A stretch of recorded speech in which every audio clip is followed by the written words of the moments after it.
कि diabetes ketone body से कैसे रिलेटेड है। इसको कंप्लीट कर लेंगे तो लिपिड्स पे एक बहुत ही अच्छा पकड़ बन जाएगा। तो सबसे पहले हम देखने वाले हैं व्हाट आर कीटोन बॉडीज।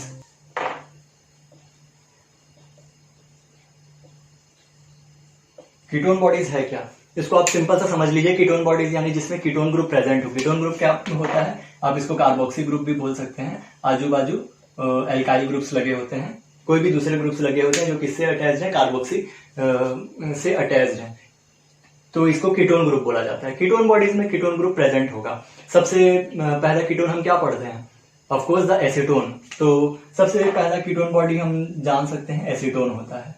ऐसे ही दो और कीटोन बॉडीज है जो हमारे बॉडी में प्रोड्यूस होते हैं, they are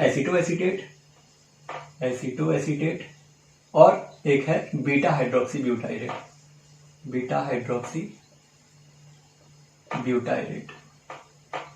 So if a question is asked what are ketone bodies in the human body, then it is very simple that ketone bodies are acetone, acetoacetate and beta hydroxybutyrate. अब इसमें आप क्या point add कर सकते हैं, that acetoacetate is a 1 degree या फिर primary ketone body, and acetoacetate and beta hydroxybutyrate they are examples of secondary ketone body. Primary क्यों बोल रहे हैं एसीटोएसीटेट को, तो अब हम देखेंगे आगे चल के इसके सिंथेसिस में। The synthesis of acetoacetate is first. सबसे पहले एसीटोएसीटेट बनता है कीटोन बॉडी के सिंथेसिस में, फिर एसीटोएसीटेट के डीकार्बोक्सिलेशन से एसीटोन बनता है और एसीटोएसीटेट के रिडक्शन से बीटा हाइड्रोक्सी ब्यूटाइरेट बनता है। तो acetoacetate is leading for the production of acetone as well as beta hydroxy butyrate. Therefore acetone and beta hydroxybutyrate are second degree or secondary ketone bodies, whereas acetoacetate is a first degree या फिर primary ketone body. तो सबसे पहला part खत्म हो गया, what is ketone body, what are ketone bodies। दूसरा part आता है synthesis of ketone bodies, how they are synthesized in our body। synthesis of ketone body।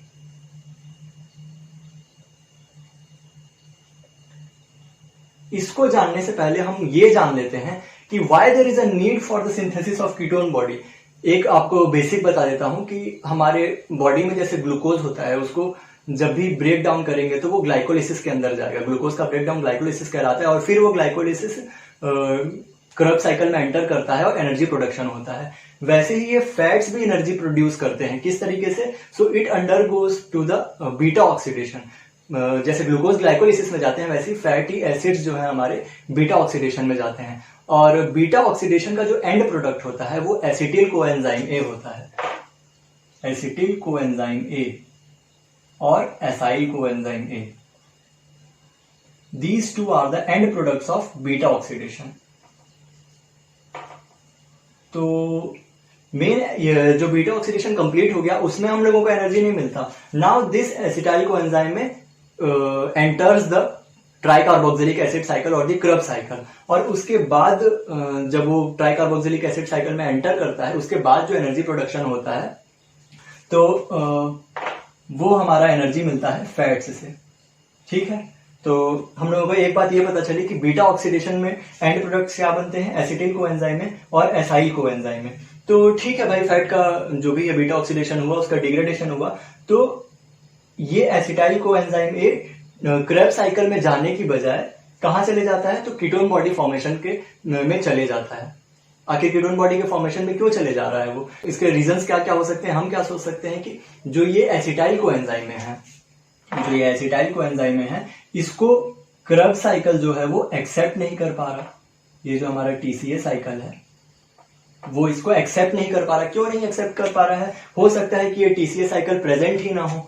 TCA cycle हमारा जो है वो ठीक से ऑपरेट नहीं कर पा रहा। टीसीए साइकिल क्यों नहीं ठीक से ऑपरेट कर पाएगा, जब हमारे बॉडी में ग्लूकोज की कमी होगी। क्योंकि जब ग्लूकोज ही नहीं है तो ग्लूकोज की कमी है तो ग्लाइकोलिसिस नहीं होगा, और ग्लाइकोलिसिस नहीं होगा तो हमारा ट्राइकार्बोक्सिलिक एसिड साइकिल नहीं होगा, और ट्राइकार्बोक्सिलिक एसिड साइकिल नहीं होगा तो फिर एसिटाइल कोएंजाइम को एक्सेप्ट कौन करेगा। हम जानते हैं कि एसिटाइल कोएंजाइम में जो है वो ऑक्जेलो एसीटेट से मिलके सिट्रेट बनाता है, और इस तरीके से हमारे क्रब साइकिल की क्या होती है, इनिशिएशन होती है।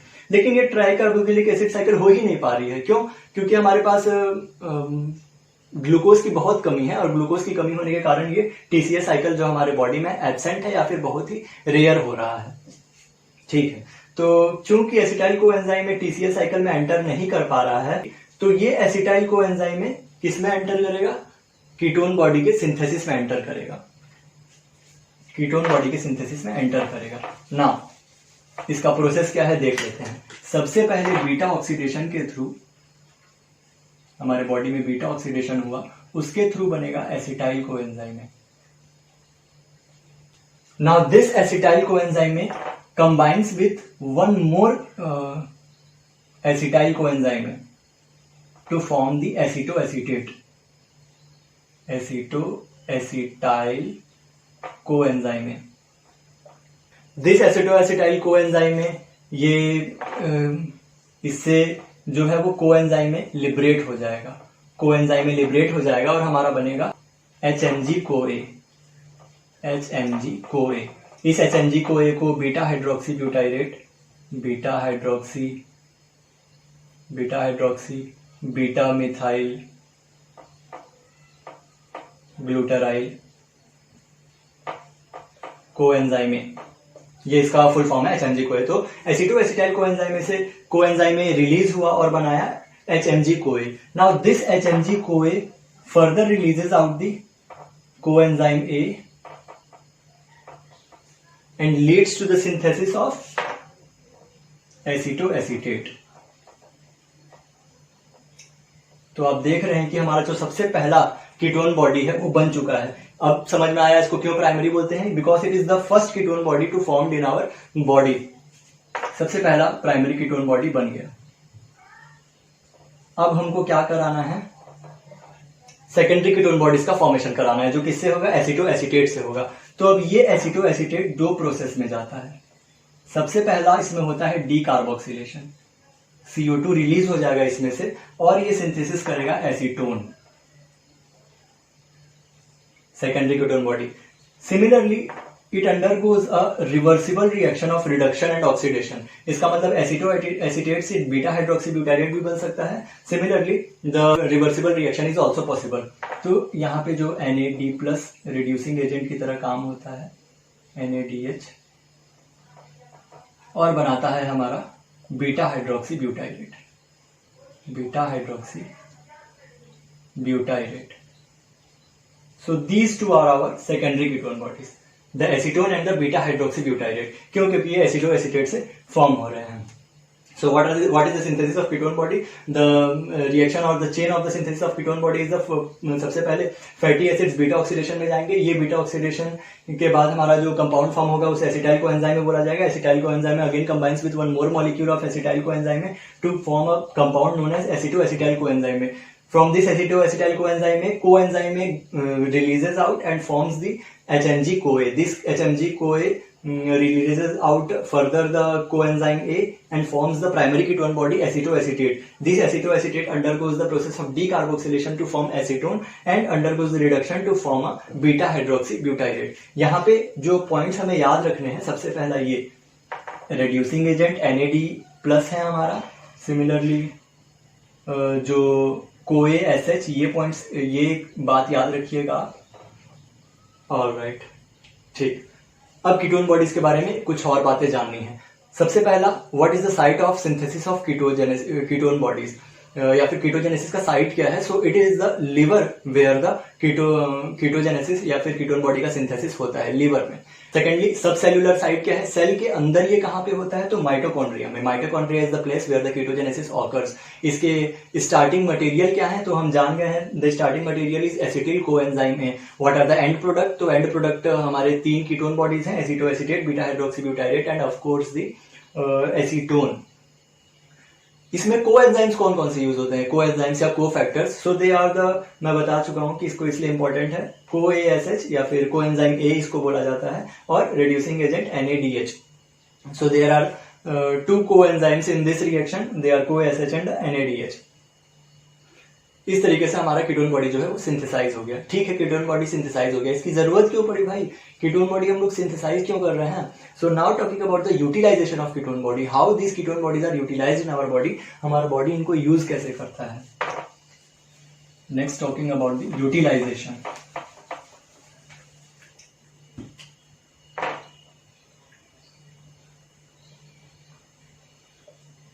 Talking about the utilisation of ketone body.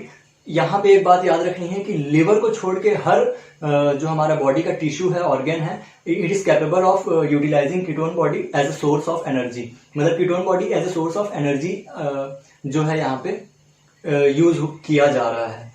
तो सोर्स ऑफ एनर्जी क्यों यूज किया जा रहा है भाई? क्योंकि हमारे जो फैट्स हैं वो बीटा ऑक्सीडेशन में गए वो डायरेक्ट टीसीएस साइकिल में भी तो एंटर कर सकते थे, तो हमारा एनर्जी प्रोडक्शन हो जाता. लेकिन ये कीटोन बॉडीज का सिंथेसिस की क्या जरूरत पड़ा? तो इसका हम लोग को आंसर मालूम है कि जो ट्राई कार्बोक्सिलिक एसिड साइकिल है वो एब्सेंट है, क्योंकि हमारे बॉडी में हाइपोग्लाइसेमिया है. तो हमारा जो बॉडी है वो क्या सिंथेसाइज कर देता है? कीटोन बॉडीज का सिंथेसिस कर देता है. And it stores the ketone body को स्टोर करके रखेगा. जब भी ग्लूकोज लेवल हमारे बॉडी में नॉर्मल होगा और वापस से टीसीएस साइकिल आएगा तो फिर ये कीटोन बॉडी का यूटिलाइजेशन होता है और ये कीटोन बॉडी टूट करके वापस से टीसीएस साइकिल में एंटर करते हैं और एनर्जी प्रोडक्शन देते हैं. किस तरीके से? तो देखते हैं. मैं क्या बताया कि ketone bodies are utilised in every part of body except the liver. जबकि जो हमारा ब्रेन होता है ना वो फैट्स, कार्बोहाइड्रेट्स या फिर कीटोन बॉडी के अगर नजरिए में देखें तो सबसे पहले कीटोन बॉडीज को यूटिलाइज करता है एनर्जी प्रोडक्शन के लिए. तो हमारा जो ब्रेन है वो सबसे पहले हमको हमारे कीटोन बॉडीज को यूटिलाइज करता है. अब ये लिवर क्यों नहीं कीटोन बॉडी को यूटिलाइज कर पा रहा है एनर्जी प्रोडक्शन के लिए? इसका एक रीजन ये है कि for the degradation of ketone bodies we require an enzyme known as थायोफोरेज.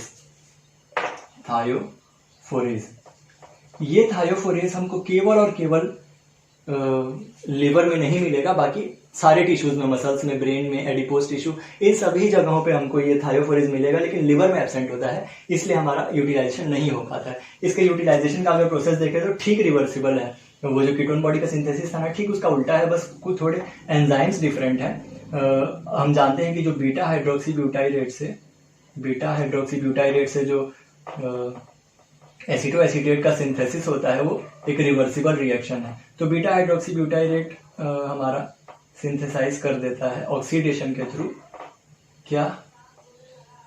तो एसिटोएसिटेट, हमारा एसिटोएसिटेट सिंथेसाइज हो गया. Now this acetoacetate further leads to the production of acetoacetyl coenzyme in the presence of enzyme thiophorase. तो यही थायोफोरेज चूंकि एब्सेंट है liver में, तो ये स्टेप नहीं हो पाता है और हमारा कीटोन बॉडी है यूटिलाइज नहीं हो पाता. तो एसिटोएसिटाइल कोएंजाइम में से हम क्या बनाएंगे? हम बनाएंगे एसिटाइल कोएंजाइम. तो in the presence of enzyme thioesterase we synthesise acetyl coenzyme. अब ये एसिटाइल कोएंजाइम किस में एंटर कर सकता है? टीसीए साइकिल में. क्यों? क्योंकि हमारा जो हाइपर ग्लूकोज लेवल है हमारे बॉडी में वो वापस से नॉर्मल हो चुका है और टीसीए साइकिल जो है हमारी बॉडी में एंटर कर चुका है. टीसीए साइकिल वापस से शुरू हो चुका है, तो एसिटाइल कोएंजाइम को वो एक्सेप्ट करेगा और फिर फर्दर एनर्जी प्रोडक्शन, जो भी इलेक्ट्रॉन ट्रांसपोर्ट थ्रू चेन के थ्रू जाके एनर्जी प्रोड्यूस होगा हमारी बॉडी में एटीपी के फॉर्म में. Alright, so here we finished with the utilisation of ketone bodies. अब बात आती है इसके रेगुलेशन की. How ketone body synthesis is regulated. हमारी बॉडी में कीटोन बॉडी कब बनेगा, कब नहीं बनेगा, ये कुछ पॉइंट्स मायने रखते हैं. तो यहाँ पे हम लोग को दो बात याद रखनी है. रेगुलेशन के लिए दो बातें याद रखनी है. सबसे पहली बात है जो फैक्टर इसको कीटोन बॉडी के सिंथेसिस को प्रमोट करता है वो है स्टारवेशन. स्टारवेशन में बता चुका. क्यों? क्योंकि स्टारवेशन में इंसान के बॉडी में ग्लूकोज का लेवल डिक्रीज होगा. Starvation leads to the decrease in the glucose level in the body, and this decreased glucose level further inhibits the TCA cycle. तो ये TCA cycle जो है वो इनहिबिट होगा और हमारी बॉडी में जो है कीटोन बॉडी का सिंथेसिस होगा, क्योंकि फैट के ऑक्सीडेशन से. याद रखिएगा, सबसे पहले हमारे कार्बोहाइड्रेट ऑक्सीडाइज होते हैं, हमारे हमको एनर्जी देते हैं. अगर कार्बोहाइड्रेट एब्सेंट है तो फैट्स से हमें एनर्जी मिलता है, स्टोर्ड फैट जो है हमारी बॉडी में. और फैट्स भी अगर एब्सेंट है तो लास्टली हमको प्रोटीन से एनर्जी मिलता है. लेकिन यहाँ पे अभी फैट की ही बात कर रहे हैं अपन. सबसे पहला जो रेगुलेशन देखा हमने देखा स्टारवेशन का. नेक्स्ट जो हमारा क्लिनिकल भी बनता है वो है डायबिटीज. मेलाइटस। डायबिटीज मेलाइटस कैसे रेगुलेट करता है? तो हम जानते हैं डायबिटीज क्यों होता है। डायबिटीज का मतलब ये है कि शुगर यानी हमारी बॉडी में ग्लूकोज का लेवल बढ़ गया है। किसकी वजह से बढ़ गया? Because there is a low insulin secretion और low insulin content in our blood serum level. और इंसुलिन का मेजर काम क्या है? तो ये यहाँ पे जानना जरूरी है। What are the major functions of insulin? So insulin is a hypoglycaemic hormone. It decreases the glucose level in our body. Insulin is a hypoglycaemic hormone. ये कौन कौन से प्रोसेस के थ्रू हाइपोग्लाइसेमिया लाता है हमारे बॉडी में? So it enhances the process of glycolysis. It causes glycolysis in our body. Secondly, it increases the process of lipogenesis, या फिर आप बोल सकते हैं कि it decreases the process of lipolysis. हमारे बॉडी में अगर आप देखेंगे डायबिटीज के जो पेशेंट होते हैं उनमें फैट्स जाता है तो वो पतले हो जाते हैं, बिकॉज इट इज एंड मतलब जो ये लाइपोलिसिस का जो प्रोसेस है वो इंसुलिन क्या करता है? डिप्रेस करता है। और लाइपोजेनेसिस का प्रोसेस, चूंकि इंसुलिन कम हो गया है तो लाइपोलिसिस जो है वो बढ़ जाएगा, तो फैट का जो डिग्रेडेशन है वो हमारी बॉडी में बढ़ जाएगा। ठीक है। थर्ड, इसका मेन जो फंक्शन है तो इट डिक्रीजेस ग्लूकोनियोजेनेसिस, मतलब ये ग्लूकोज के फॉर्मेशन को रोकता है। It decreases gluconeogenesis. At last it decreases the synthesis of ketone bodies. तो ये 4 पॉइंट आपको याद रखना है। कीटोन बॉडी सिंथेसिस नहीं हो रहा, क्यों? क्योंकि हमारा जो लाइपोलिसिस नहीं हो रहा, जब तक लाइपोलिसिस नहीं होगा तब तक कीटोन बॉडी सिंथेसिस नहीं होगा। तो इंसुलिन जब तक है आपके अंदर लाइपोजेनेसिस होते रहेगा, कीटोन बॉडी का सिंथेसिस नहीं होगा। ठीक, अब इन्हीं 4 पॉइंट्स को इस्तेमाल करके हम ये डिस्क्राइब करने वाले हैं कि आखिर डायबिटीज मेलिटस में कीटोन बॉडी का फॉर्मेशन क्यों होता है। क्योंकि हमने बात की कि hypoglycaemia is the condition which is required for the synthesis of ketone body, लेकिन डायबिटीज में तो ग्लूकोज का लेवल बढ़ रहा है, तो फिर कीटोन बॉडी के सिंथेसिस की क्या जरूरत है? तो इन्हीं सब बातों से हम समझेंगे। कैसे समझेंगे? तो डायबिटीज मेलाइटस में क्या होता है, इंसुलिन का लेवल कम हो गया। इंसुलिन के लेवल के कम होने से हमारा जो ग्लूकोनियोजेनेसिस का प्रोसेस है वो बढ़ जाता है। ग्लूकोनियोजेनेसिस में आप देखेंगे जो टीसीए साइकिल का एक सबस्ट्रेट है ऑक्सिलो एसीटेट, जो कि एसिटाइल कोएंजाइम से मिलकर सिट्रेट बनाता है और प्रोसेस को इनिशिएट करता है, वो oxalo acetate is required for the synthesis of gluconeogenesis. ठीक है। तो चूंकि इंसुलिन जो है हमारे ग्लूकोनियोजेनेसिस को सप्रेस करता था, अब वो सप्रेस नहीं कर पा रहा है, तो ग्लूकोनियोजेनेसिस जो है हमारी बॉडी में बढ़ गया, जिसके कारण क्या हो रहा है, जो हमारे टीसीए साइकिल का ऑक्सिलो एसीटेट है वो ग्लूकोनियोजेनेसिस के प्रोसेस में यूज हो रहा है। और चूंकि ऑक्सिलो एसीटेट यूज हो रहा है ग्लूकोनियोजेनेसिस में, तो हमारी बॉडी में ऑक्सिलो एसीटेट की कमी होगी और वो टीसीए साइकिल में एंटर नहीं कर पाएगा। So oxaloacetate is unable to enter into the TCA cycle, और चूंकि वो टीसीए साइकिल में एंटर नहीं कर पाया तो हमारी बॉडी में टीसीए साइकिल नहीं हो पाएगा। ठीक है। तो यही तो जरूरी था, टीसीए साइकिल नहीं है तो कीटोन बॉडी जो एसिटाइल कोएंजाइम में फॉर्म हुआ है बीटा ऑक्सीडेशन के बाद, वो आखिर यूटिलाइज कैसे होगा? So that's why diabetes mellitus में हाइपरग्लाइसेमिया होने के बाद भी हमारा जो बॉडी है वो ग्लूकोज को यूज ही नहीं कर पाता। ग्लूकोज है फिर भी यूज नहीं कर पा रहा है उसको, उसके कारण हमारे बॉडी में कीटोन बॉडी का सिंथेसिस बढ़ जाता है। तो diabetes mellitus leads to the decreased insulin level. Decreased insulin level दो चीज कराएगा। सबसे पहला एनहेंसेस ग्लूकोनियोजेनेसिस, मैं इसको जीएनजी लिख रहा हूं, enhances gluconeogenesis and enhances lipolysis. तो हमारी बॉडी में ज्यादा से ज्यादा लाइपोलिसिस के थ्रू कीटोन बॉडीज बन रहे हैं और हमारे बॉडी में जो ग्लूकोनियोजेनेसिस ज्यादा हो रहा है, इसके कारण हमारे बॉडी में टीसीए साइकिल हो नहीं पा रहा है। तो lipolysis leads to the increased synthesis of acetyl coenzyme है, और ये एसिटिल कोएंजाइम है जो है वो यूज नहीं हो पा रहा है टीसीए साइकिल में। So this will lead to the ketogenesis. तो ये था कॉन्सेप्ट, क्यों डायबिटीज मेलाइटस में हाइपरग्लाइसेमिया होने के कारण भी हमारा बॉडी में कीटोजेनेसिस होता है। ठीक है। क्वेश्चन ये था कि why type 1 diabetes patients are more prone for ketogenesis rather than type 2 patient. Type 1 जो है वो एक जेनेटिक डिसऑर्डर है, इसमें जो इंसुलिन प्रोड्यूस करने वाले बीटा सेल्स हैं वो डिस्ट्रॉय हो जाते हैं, जिसके कारण हमारे बॉडी में इंसुलिन न के बराबर होता है या फिर होता ही नहीं है। तो इसलिए चूंकि इंसुलिन बहुत ही कम है, हाइपरग्लाइसीमिया बहुत ही ज्यादा है, लाइपोलिसिस बहुत ज्यादा हो रहा है, तो कीटोजेनेसिस का प्रोसेस उसमें प्रोन होता है। लेकिन टाइप 2 में जो इंसुलिन के रिसेप्टर्स हैं वो वीक हो गए हैं, जो कि अधिकतर ओल्ड एज में देखने को मिलता है। इसलिए टाइप 2 डायबिटीज मेलाइटस है वो वीकर कम प्रोन होता है। सो डायबिटीज मेलाइटस टाइप 1 की बात की हमने। Alright. So here we finish with the topic of our ketone body. Now let's see what will happen if these ketone bodies increased in our body. Ketone body का हम लोग utilisation देख लिए, synthesis देख लिया, आखिर कीटोन बॉडी क्यों बनता है, क्यों खत्म होता है, ये सब हम लोग जान लिए। लेकिन अगर कीटोन बॉडी का अमाउंट बढ़ गया, वो एक्सक्रीट नहीं हो पा रहा है, चाहे यूटिलाइजेशन उसका नहीं हो पा रहा है, तो उसके कारण होगा क्या? तो उसको बोलते हैं हम लोग ketosis. Ketosis can be in the form of ketonuria when you ketonuria when the ketone bodies are present in the urine, it is known as the ketonuria. Similarly we have ketonemia when ketone bodies are elevated in the blood serum level, then it is known as ketonemia. So ketonuria, ketonemia are the certain examples of ketosis. इनके कारण क्या होगा? तो ketone bodies हम जानते हैं कौन कौन से होते हैं, 2 एसिड्स होते हैं, एसीटोन और beta hydroxy butyrate. They are actually acids, so it is responsible for the metabolic acidosis in our body. Metabolic acidosis in our body. अब मेटाबॉलिक एसिडोसिस हो गया है तो इनको यूज करने के लिए कुछ बफरिंग सिस्टम भी चाहिए। तो बफरिंग सिस्टम के लिए जो एल्कलीज यूज होते हैं, जो बाइकार्बोनेट्स यूज होते हैं, उनका रिडक्शन हो जाएगा, क्योंकि वो बफरिंग के लिए और ज्यादा अमाउंट में यूज होने लगेंगे। So there is a reduction in the alkali in our body, alkali ion like bicarbonates in our body. Similarly, we will also find that there is a sodium loss in our body. There is a sodium loss in our body through urine. More and more sodium get excreted out. Coma भी हो सकता है।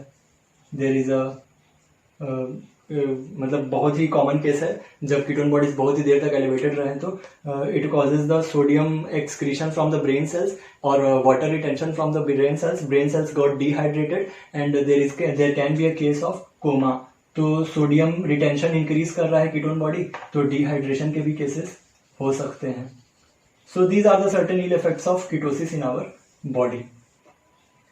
Hope you like the video. If you like this video, please like, share and subscribe it as much as possible and comment it whether it is positive or negative. They are all are acceptable. And हाँ, एक और बात है, इसका जो notes है मैं अपने इंस्टाग्राम अकाउंट में शेयर कर दूंगा, एक बहुत ही अच्छा नोट जो कि यूनिवर्सिटी में आपके लिए यूज होगा। So link of my Instagram is given in the description below. Thank you once again for watching. Thank you.